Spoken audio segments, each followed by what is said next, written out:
Oh, the old John Deere S780 and diesel fuel. The name, a better combination.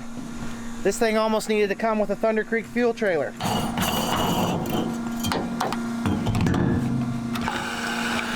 It's a beautiful but brisk fall morning here on the farm. Exactly what I have in mind when I think of harvesting weather. I can tell you without even looking at our soybeans out in the field that the amount of the dew on top of the combine here indicates that it might be a late start this morning for cutting by the time that moisture gets off the crop. Might as well check the oil while we're here.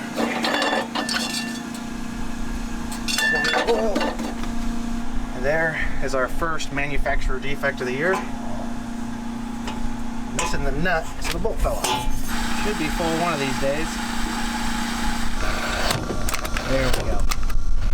We'll get another couple of bushels harvested for every trigger pull. 200 gallons of diesel fuel and a few gallons of diesel exhaust fluid later, and we're replenished from our first day of harvesting soybeans.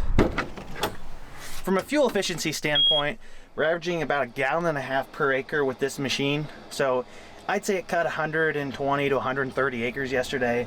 Burns a lot of fuel, but covers a lot of ground. It's kind of a trade-off. Not near as efficient as our S670 over there parked in the field still.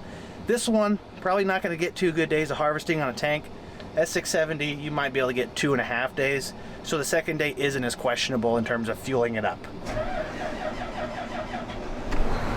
Things tend to get a little congested here in the mornings when we got all the semi trucks parked and lined up.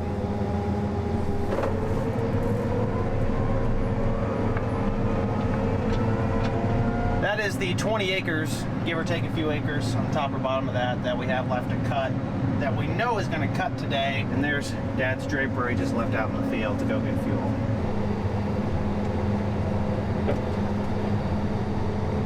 With soybean harvest comes draper servicing every morning, and that's what we're going to dive into.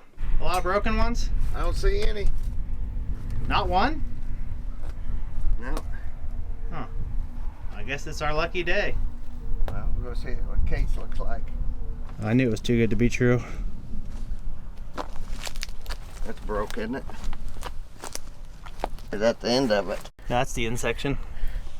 That's where they overlap. Yeah, but there's no teeth there. Well, unless there's... Oh yeah, well, no, there's not supposed to be. Are you sure? No.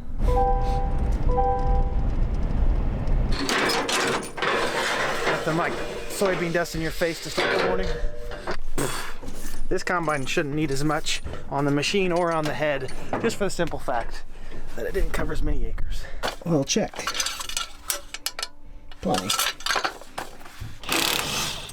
Do you have a lot of broken ones? 3. Oh, that's surprising. She didn't cut as much as you. Probably one rock did that.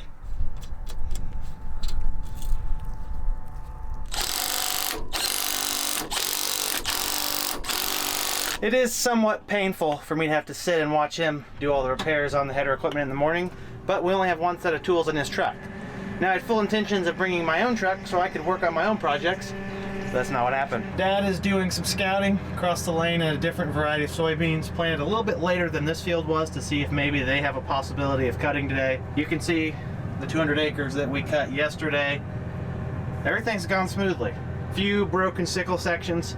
That's a normal part of cutting soybeans. Based on my analysis of the first day of soybean harvest, I will say that this yield monitor on this combine is about 10 bushels off at a minimum. It's too low. It's showing the field average right now at 66 bushels per acre dry. Dad's combine, which seems to be within a percent, is running right around 81 dry currently. I think we're kind of 75 to 80 bushels an acre. I don't want to give an official statement until I have the weights from all the loads. That's the only way to really say what it yielded. I am going to try and calibrate the yield monitor on this combine here this morning. We're going to go ahead and mosey on over to the remaining soybeans, though they're not going to cut anytime soon, in my opinion. Soybeans behave a lot like the small grains that a lot of people grow out west. They pick up moisture as the dew sets in at night.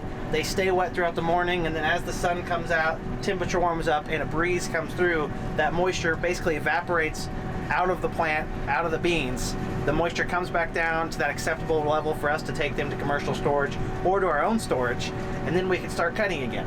And that's basically a rinse, wash, and repeat throughout the year. So long as we're not in a drought, the moistures just fluctuate through the day. They go back up at night, down in the morning, up at night, continuously. So it gives us time to work on things in the morning, which we do need, because it seems like soybean harvest requires a lot more daily maintenance. Don't need to keep that reel all the way up. It's obnoxious. Oh man, completely forgot that she ran a skunk through her machine yesterday. Stinky. If you want extremely accurate yield calibrations on your monitor, there are 4 main steps. First and foremost is that your temperature sensor is correct on the machine. Then of course your moisture sensor needs to be correct. Then you need to calibrate the mass flow vibration sensor. And last, but certainly not least, is the actual yield calibration based on harvested weights. Most people will skip the first 3 steps and just focus on the last one, which is the yield itself, and that does accomplish 95%. But if you want 99.9% accuracy, you gotta do the first 3 yearly. Now, I didn't learn this in school. I'm not an expert. I literally just read a manual on my phone about 20 seconds ago. This combine's a little older, so the operating system isn't as streamlined. First, we're gonna do moisture sensor temperature. It says it's 55. I believe the ambient temperature is actually probably 54, so we got a 10-degree offset there. That's done. We got moisture on this page. I'm not gonna mess with that at all. I'm just gonna leave it at 0. We're gonna assume that it's pretty close to accurate. And then we've got to do our mass flow vibration calibration, which just involves running the combine so the combine knows how much it vibrates when it's harvesting. So we did all the nitpicky stuff. The last thing to do is to go harvest crop with the calibration running so it knows how much is harvested, it knows what's flowing through the sensor so it can kind of estimate yield. We can't do that because our crop isn't exactly ready to cut. The cat's not around and the mice are gonna play, so let's just cut a tiny sample for fun.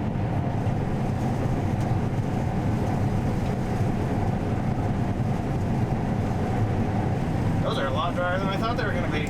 The crop itself is tough for the harvester, but the moisture of the grain is actually where we kind of want to start for the day.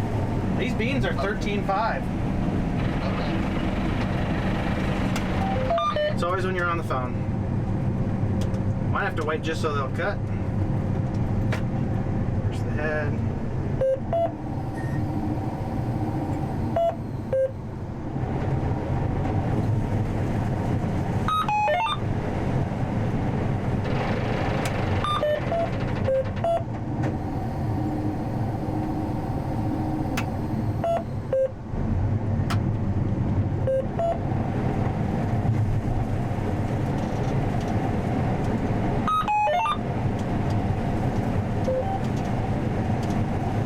Cutting very good, that's for sure.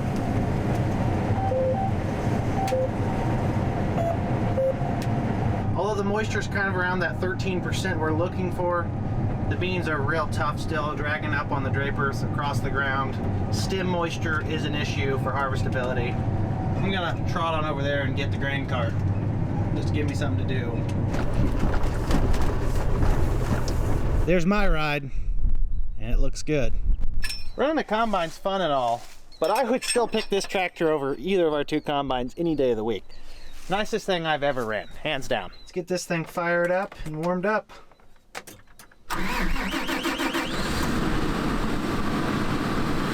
Oh man, didn't I say something about cleaning the windows on my tractor every morning? Now I'm in a real moral bind here.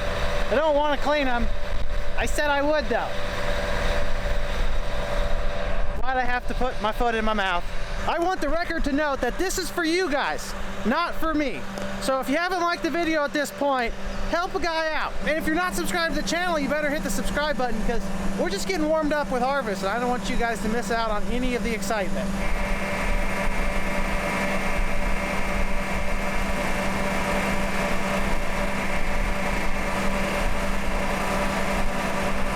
Time to go get in battle formation. As they say, another day, another dollar. Since the crop is close to harvestable, I think I'm gonna go ahead and cut some calibration loads with the 670, see if we can get those yields dialed in a little closer. Kept track of my weight here, so I know off the first dump what I'm gonna be working with. I'll have to disregard that first weight reading because I need to empty my grain tank completely. I've already cut a few beans. Got a real big load to dump.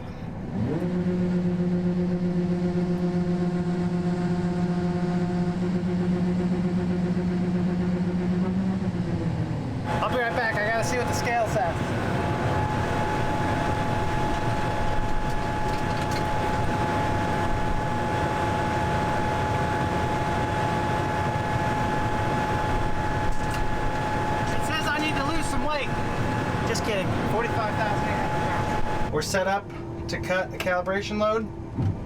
Now I just need to fire up the machine. Need about 5,000 pounds minimum.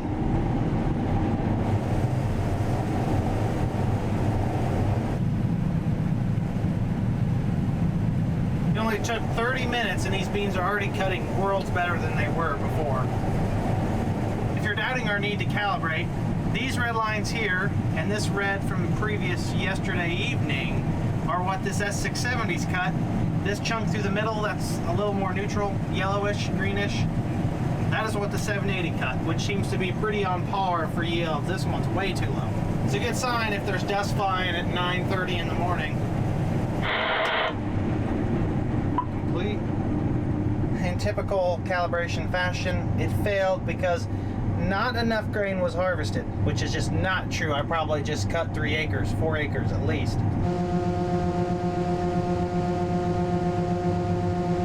One last attempt to get this calibration to work. I don't believe this is going to work either. This estimated weight is supposed to cumulatively increase as we harvest. It's getting to about 500 or 600 pounds and it's just reverting back down to zero, which is no bueno. We want it to keep going. We're trying to get 5,000 pounds, which probably has something to do with why it wasn't completed correctly at the end. Essentially, that means that I'm not getting these yields on this combine calibrated at the moment. Right there, just did it again.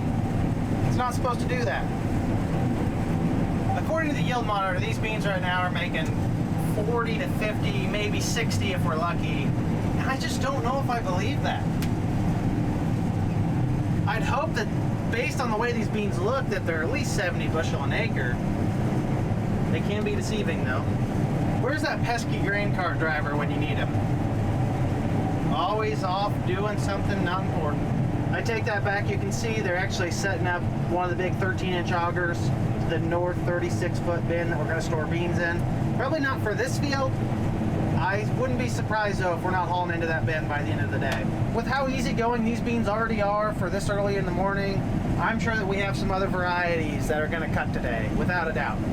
I'd be willing to bet a lot of money on that. Speaking of easygoing mornings, our friends over at Canadip's CBD pouches have released a few new product lines. This morning I'm trying out their Go Fuel. It is a perfect mixture of CBD, caffeine, and a few other good ingredients to start your morning. These are a fantastic alternative to traditional chewing tobacco. You can use code DOLE for 20% off or follow the link in the video. Definitely something worth trying if you're trying to fight those bad habits. Start fresh with something that isn't going to eat away at your mouth. I can't relate though, the grain cart driver's already eating away at my soul. He's being pretty lazy.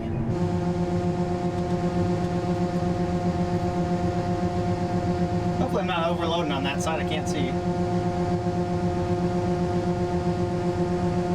I've got grain cart operator amnesty. I'm not a combine guy, so I can make mistakes in here. Just when I thought I was going to enjoy the bliss, the serenity, and the Lady Gaga of the combine, I've been summoned to go to the chaos and curse words of setting the grain bin auger up.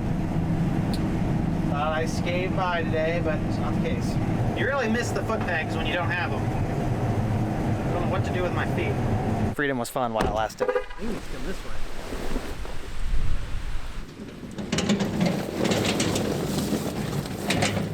Swingway for the auger's set. Now we're just going to put the drive over pit. Basically what this does is makes it easy for the trucks, especially the grain trailers, to just drive over it, crank open those flaps on both sides to create kind of a temporary pit, and then it fills the auger, and the auger fills the bin. This isn't a necessary addition to this setup. It does make the semi-drivers' lives much easier. It was a short-lived setup. Before we make a final attachment there, I want to make sure my Uncle Jeff, who's the king truck driver, approves of the landing zone. We're going to scout some fields we've had on our catalog, see where they're at for cutting next. I know one thing, these beans are awfully tall. Pop right off, drop them all out of my hand. Moisture-wise they might cut, but a little bit of green, not too many green beans though. The last field was an Asgrow 4.0 bean, so a pretty late season bean for our area. These are Pioneer 3.2s. They were planted about 3 weeks later though. Popping right out of the pod. Crisp. I don't know. was very close.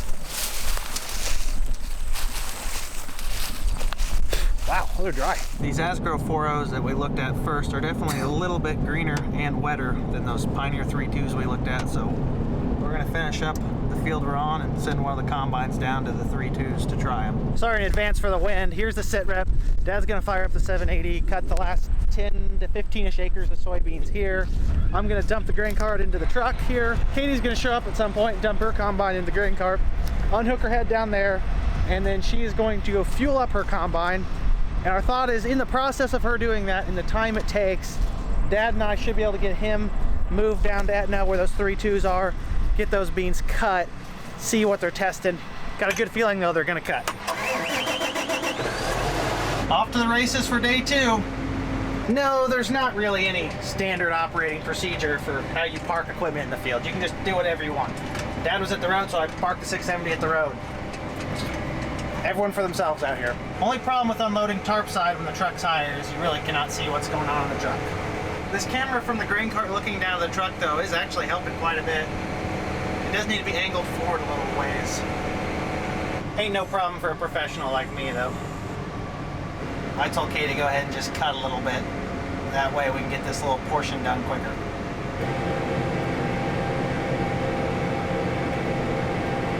Somewhere around here I cut around a big old rock. You hear that?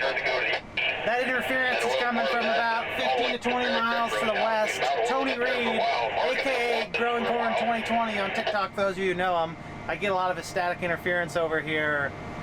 He's gossiping on the radio. Not good etiquette, Tony. I saw this rock with my own 2 eyes. Where is it? I gave up for now. Wind's already picked up today. 780's headed to unhook its striper. I'll load the semi truck. 670's just got a little bit left to cut. Last through of our first 220 acres of soybeans.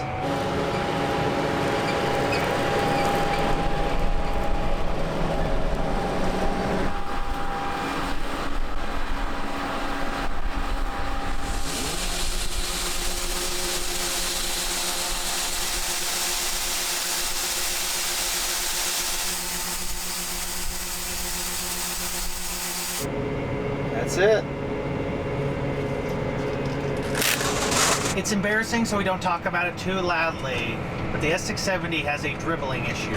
Get this unloaded onto the 10-wheeler, which it will definitely fit into. It's only 400 bushels of beans, and we'll have a good idea of what the field made.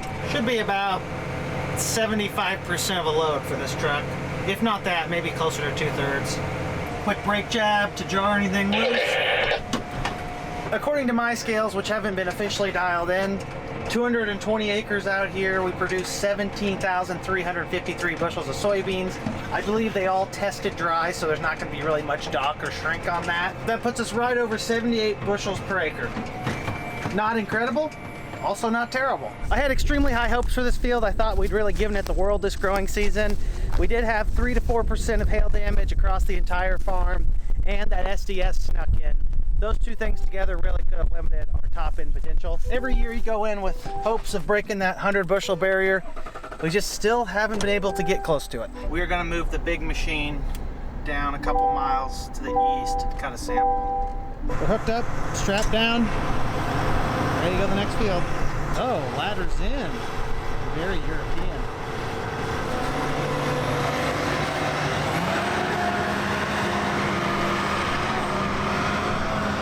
We're just gonna need 1 draper for now. If these beans are at an appropriate moisture, we'll bring the other one down when the S670's fueled up. These darn farmers always taking up the whole road with their big old machinery. Don't care about the everyday driver like me. I would much rather be driving the truck and the head cart down the road than the combine. They're just no fun to road. They're squirrely, they take up a lot of room, and you just can't see around them that well. This to the north is the big 122 acre field we're gonna tap into, see if they're dry enough. Conveniently located right next to Interstate 57. Not for us, because we can't get on the interstate, obviously. Everyone going by is gonna get some free entertainment though. He's gonna pull by and then back into the main entrance of the field here. Our hookup is on the left side, so we're just gonna zip right up next to him. He'll pull forward, grab the head cart, lift it up, and then I can pull away.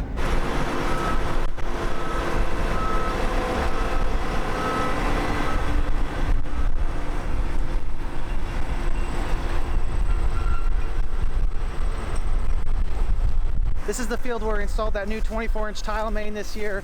It's going to be subject to some of the largest variability in yield across the field out of any of our farms. Nothing can take this much water, even with the help of extra drainage, without having variations in yields.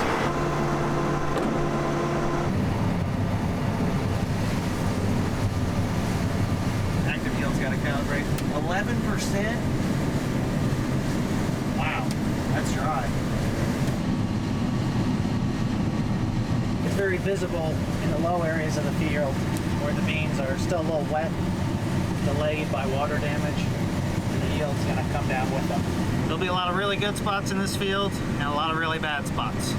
Hopefully they average somewhere decent. The moisture is bouncing around from 12 to 60. The average is around 12.4. We're afraid though that some of the wetter spots in the field are going to hamper our ability to harvest the whole field. We're going to cut a little bit more and then see if we're getting all the beans out, and that's probably going to have a lot of impact on our decision. They're going out the back of the combine. We might wait.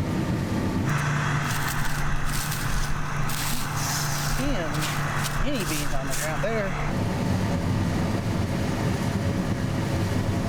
Personally, I'm pushing to get these beans cut. They're close enough that I think we should just run them through, take them to commercial storage. Dad is a little bit more on the fence. He's not 100% sure on cutting them. I think just for covering acres, we need to keep going because we're gonna have a lot of beans that cut in the next couple days. We've met in the middle by deciding to take a sample to the elevator and see what that sample is gonna test on their machine. Just Marty things. We hitchhiked a ride back to the grain cart, so we're gonna take this in and wait for orders from the boss. Maybe we're gonna try planting this crop again, who knows. It's a strange time of year, Chris, to have a field cultivator hooked up. There's nothing in here.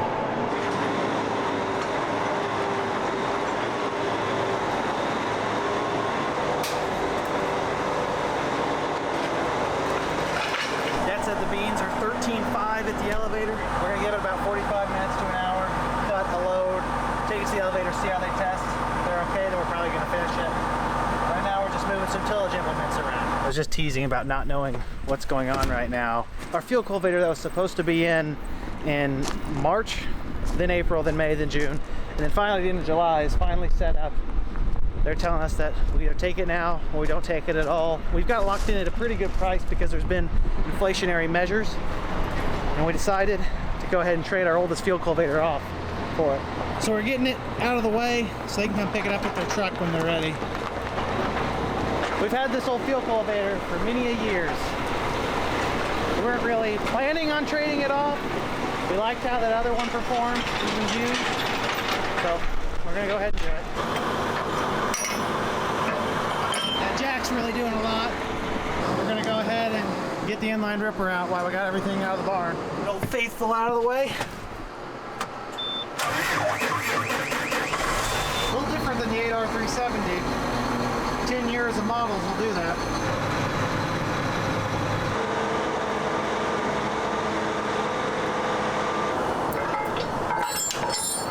Hooked up.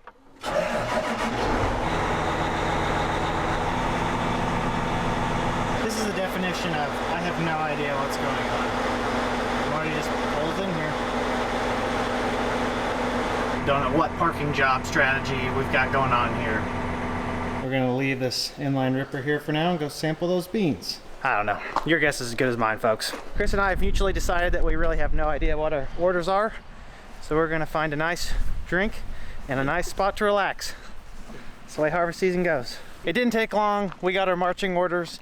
We are gonna go down to the field where we cut the sample. We're gonna harvest an undisclosed amount of beans, probably 40 acres at a minimum. After that point, we're gonna decide whether or not we wanna keep cutting if the field gets into wetter areas. Moisture-wise, I'm not sure what exactly is gonna develop. Katie is gonna go ahead and take her 670 down. I'm gonna fire it up because I think she's walking over from her house. I just dropped Chris off with my pickup truck in the 30-foot draper. He's headed to the field. We're gonna hop in the grain cart, take it down the road as well. Flip this lever allows us to fold the spout down into road position, which is just tucked tighter in, not as much sticking out. There went Katie, and here goes us. Holy cow, this thing is a rocket ship. We're doing 33 miles an hour down the road right now. The cavalry has arrived. He's still out here cutting with his combine. He had Katie stop just up the road and wait, so I don't know. He may still be in limbo on whether or not he wants to cut these. My vote is just to chew through them. Probably end up sitting in the semi-load, seeing what the result is from the probe, and then make the final decision.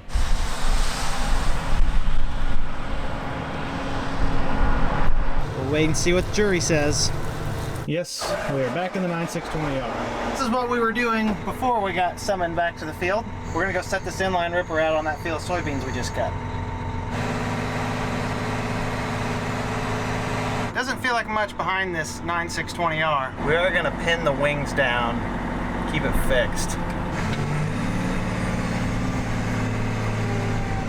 Pretty rough still. How deep's it working?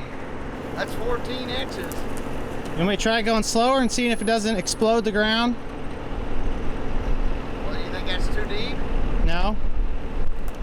Hell, I was playing with it. I want to slow down, see if it doesn't do that. It's supposed to be a minimum tillage on the surface. It's working more like a traditional chisel plow, which is not the point. We think maybe we got too much tractor on it. It's causing it to explode. Slower is definitely better, but it's still shattering this ground pretty bad. Not near as bad as the beginning though. Lack of power is not an issue at all. If anything, too much power is a problem. We're running 4.6 right now. You can see we're getting good minimum tillage. Definitely still a little bit of an explosion on the surface. That's 6 miles an hour right there, and you can see that we're really starting to cause a lot of chaos up top, which defeats the purpose of this tool. Back down to sub 5 miles an hour, running 4.8 actually as we speak. Much better finished job. What you can't see is how deep these shanks are going down in the ground. We're talking 14 inches based on what our measurement was. That's a lot of deep tillage. We're trying to not do so much disturbance on this topsoil though. What in the world? I was going through the field and the fuel percent dropped down to like 5%. I stopped, pulled the implement out of the ground and just bobbed right back up. That's strange. That's really strange. We have a fuel leak or what's going on? Must just be the bouncing, because you can see we got a lot of fuel here in the sight glass on the tank. We've done 2 rounds on this field, which is quite a few acres for how long it is. And I've come to the conclusion that speed is the issue. If I back this thing down to 3 miles an hour, it does very little disturbance on the topsoil. If I run it up to 8 or 9 miles an hour, which this tractor is fully capable of pulling it just blasts the ground open up top. So we either need a wider tool or we're gonna have to switch around what tractors are on what. I also got a final report. The truck we took to the elevator just a second ago to see the moisture on came in right over 14%. My dad thinks we got lucky with that moisture testing, so we may have to give those beans another day or 2 to dry off some more before we try to chug them through the combine. Unless something pops up on the countryside, I don't know that we're gonna have anything else to harvest today. I can't pretend that I'm not somewhat disappointed to not be cutting soybeans. I do trust my dad's decision making though. He is the wisest person in our operation. If he thinks it's not a good idea to cut them, it's probably not a good idea. Our inline ripper did a pretty solid job in this area. I wonder if it's soil type dependent. Maybe this is a drier area so we're not blowing the ground up. This right here is exactly what I'm looking for. I don't want to even really be able to tell, other than the slit itself, that these shanks went through the ground. This is a little more mediocre, far from terrible. I'd like to see more like over here. And this is a disaster. Not what that is intended to do at all. Looks like someone just dropped a stick of dynamite in the ground. This was more of a fine-tuning operation. Not gonna run full speed out in this field just yet. And I don't have the patience to sit in a tractor right now thinking about all the harvesting I'd like to be doing. I am freaking starving right now. It's surprisingly difficult to have the restraint to not harvest once you've started, ran a few fields through, just because it's a habit you can't break. Bringing your crops in is like a drug. You're not gonna stop with just one. The sun setting on them, those beans sure do look like they'd cut right now. Oh well, maybe we'll try them again tomorrow. That's where everything's gonna rest. The other combine's to the north just a little bit, you can't see it. As much as I wish it weren't so, that's gonna be it for the video. We don't really have anything else pressing to do. I could go run the tillage tractor, but not really ready to start doing all that yet. That being said, I greatly appreciate all of you tuning in. Make sure you like the video if you enjoyed it, subscribe if you want to see more, and comment down below if you have any questions. You know I love to talk about farming. Have a great day, everyone. Peace!